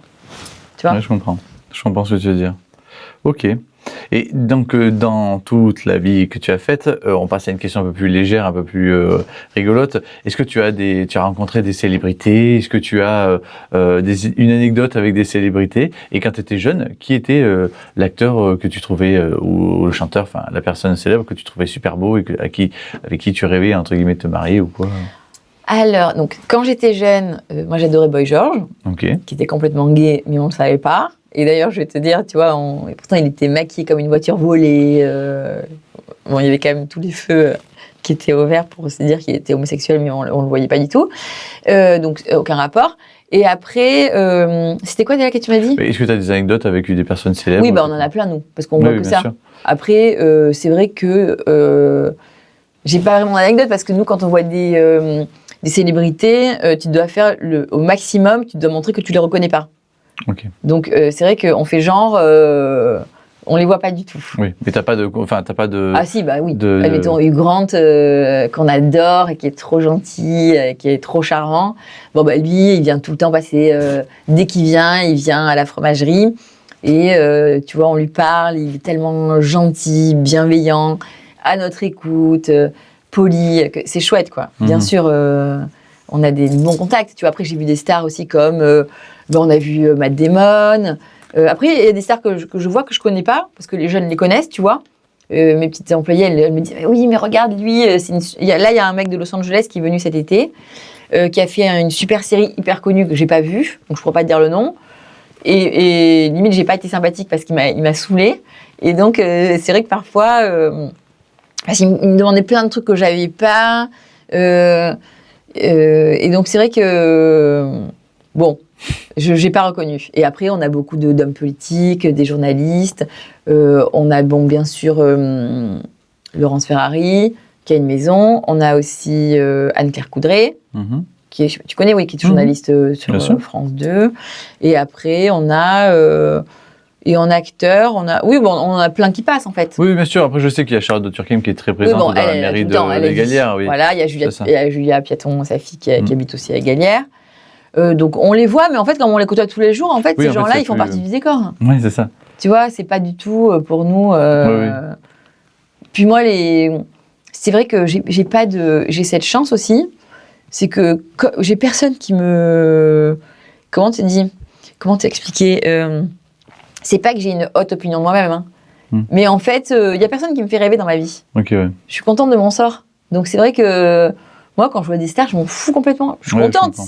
C'est une reconnaissance pour moi parce que je me dis, bon, mon magasin, peut-être qu'il est attractif. Tu vois, on a Jamel Debbouze, sa femme qui est trop gentille. C'est sympa. Mais en soi, tu vois... c'est vrai qu'on fait comme si... Et d'ailleurs, ils sont contents de ça. Oui, bien sûr. Mais de toute façon, c'est ce qu'il faut faire parce que c'est des gens... On les prend pas en photo, tu vois. Okay. Mais c'est vrai que Hugh Grant, c'est le seul avec qui on partage beaucoup parce que ça fait longtemps qu'il vient. Et il est proche de nous parce qu'on a passé le Covid ensemble. Tu vois, tous les jours, il a quand même passé le Covid. Moi, je travaillais. Et c'est vrai qu'on prenait tous le café, on était dans un petit village, tous, tu vois, les uns les autres, à être là, seuls au monde, quoi. Bien sûr. Ok. On va passer à un petit jeu, le texte à trous. Ouais. Je vais te poser des questions assez courtes et tu devras me répondre avec un mot. Donc, je vais commencer. Quand je repense à mon enfance, le moment le plus mémorable, c'était ? Le jour peut-être où j'ai eu une très bonne note et où je l'ai dit à mon père et il était fier de moi, quoi. Ok, voilà. Très bien. Mon pire fou rire jusqu'à présent a été causé par ? Alors, on a beaucoup de fou rire dans la famille parce que, alors j'ai une anecdote, c'est que comme je t'expliquais, mon père, comme il est psychiatre, il voit beaucoup donc, de gens un peu fous qui rigolent tout le temps. Et le dimanche, à table, comme il n'aimait pas parler, il y avait beaucoup de blancs. Et souvent, on invitait une ou deux copines qui n'étaient pas habituées à ça. Et donc, tous les dimanches, ça partait en fou rire. Des fou rires pour rien. Et encore aujourd'hui, avec ma mère, ma sœur et ma fille, et ma nièce d'ailleurs, on a des fou rires pour rien, pour un regard. Et ça dure. Et le problème, c'est que ça ne s'arrête pas. Tu vois, on rigole, on pleure, bêtement. Voilà, donc on a beaucoup de fou rire en fait. Je trouve que le rire, c'est... J'adore rire. Ok. Voilà, ouais, pour rien. Si je pouvais passer une journée avec n'importe quelle personne, ça serait ? Je pense que ce serait ma grand-mère, tu vois, je ressusciterais ma grand-mère. Ok. Le plat qui me rend instantanément heureuse, c'est ? Côte de veau purée avec le petit... La sauce et le puits ? Ouais, le petit puits. Ok. Mon endroit préféré au monde où je pourrais rester des heures, c'est ? Sur la plage de Formentera. Ok. La chose la plus improbable que j'ai faite par pur courage, c'est ? Je sais pas. J'ai rien fait par courage. En général, j'ai assez de courage, donc je fais beaucoup de choses, parfois bêtement, qui marchent pas. Donc je fais tout un peu par courage, en fait. Okay. Ou par bêtise. D'accord. Mais voilà. Si je pouvais choisir un super pouvoir, ça serait ? De ressusciter ma grand-mère. Ok. Voilà. L'objet dont je ne dois absolument pas me passer, c'est ? L'objet dont je ne peux pas me passer, c'est mon gua sha. C'est quoi un gua sha ? Un gua sha, c'est un espèce de truc comme ça japonais pour se masser le visage. Okay. Parce que j'ai pas trop envie de vieillir en fait. Je suis pas dans un... Attention, hein, je rêve d'être grand-mère, tout ça, j'accepte ma vieillesse. Mais c'est vrai que ma mère nous a toujours appris à ce que ce soit important d'être jolie, de faire attention à ses cheveux, à sa peau. Et pour moi, en fait, faire attention à moi, c'est un peu en exutoire. Je peux passer des heures à me faire des masques sur les cheveux pour avoir des cheveux bien brillants, à me masser le visage pour pas avoir le moins de rides possible. Et c'est vrai que c'est un plaisir pour moi. Donc, je prends beaucoup de temps à m'occuper de moi, de mon corps pour que mon mari d'abord me trouve jolie, pour me trouver jolie. C'est important. Ok. Voilà. Et la chose que je fais toujours pour me remotiver quand ça va mal, c'est c'est m'acheter des crèmes et du maquillage. Ok. Voilà. J'avoue, autant j'essaie d'être profonde le plus possible, mais j'adore être superficielle. Je suis contente, ça me rassure. Moi, avec ma fille, on adore passer des heures à s'acheter des pinceaux, des crèmes. Moi, j'adore. Je pourrais faire une rédaction sur la manière de se maquiller. Je suis contente. Moi, j'aime bien avoir des petites futilités, des choses qui me font plaisir. Voilà, j'aime bien. Oui, je comprends. Ok, très bien. Bon, on arrive à la fin du podcast. Une petite dernière question. Dans 5 ans, tu te vois comment et où ? Alors, dans 5 ans, je me vois toujours travailler parce que je veux garder un lien avec mon travail. Je veux rester aussi indépendante financièrement parce que je trouve ça chouette de pouvoir, on ne sait jamais dans la vie. C'est très bien. Et après, par contre, je me vois... j'aime la mer quand même. Okay. Je me vois bien avoir une petite maison à Formentera. Et je trouve que là-bas, il y a une certaine liberté, en fait. Moi, je suis d'une génération, les années 90, où on aime bien le topless, tout ça. Et c'est vrai que là-bas, je suis pas du tout naturiste. Hein. Mais c'est cool, c'est libre. T'as pas de plage privée, t'as même le sol. En fait, je trouve que quand tu vieillis, tu recrées beaucoup les choses de ton enfance. Et quand j'étais jeune, on passait un mois avec ma mère à Montpellier. Et ma mère, elle adorait donc la plage. Et elle nous mettait en plein cagnard, de 9h le matin à 8h le soir, sans crème, sans rien, dehors, sans lunettes de soleil. Et c'est vrai que c'est des souvenirs d'enfance, comme ça, cette odeur, que j'adore, en fait. Et tu vois, manger un petit pain bagna sur la plage avec une menthe à l'eau, je trouve c'est fabuleux. Ok. Il y a une question que je t'ai pas posée avant et que j'adore poser, c'est si tu devais dire quelque chose à ton toi enfant, avec les problématiques que tu pouvais avoir toi, qu'est-ce que tu lui dirais maintenant avec ton expérience ?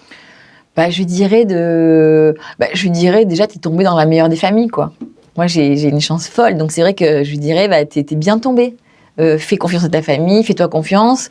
Je veux dire, t'es tombé dans ce que t'avais de mieux dans la vie. Voilà. Ok. On va finir par la dernière question, le questionnaire de Proust. Le questionnaire de Proust, je ne sais pas si tu sais ce que c'est. C'est plein de questions, en fait. C'est ça, c'est Proust qui a écrit un questionnaire d'une trentaine de questions, où c'est des questions un peu essentielles et tout ça.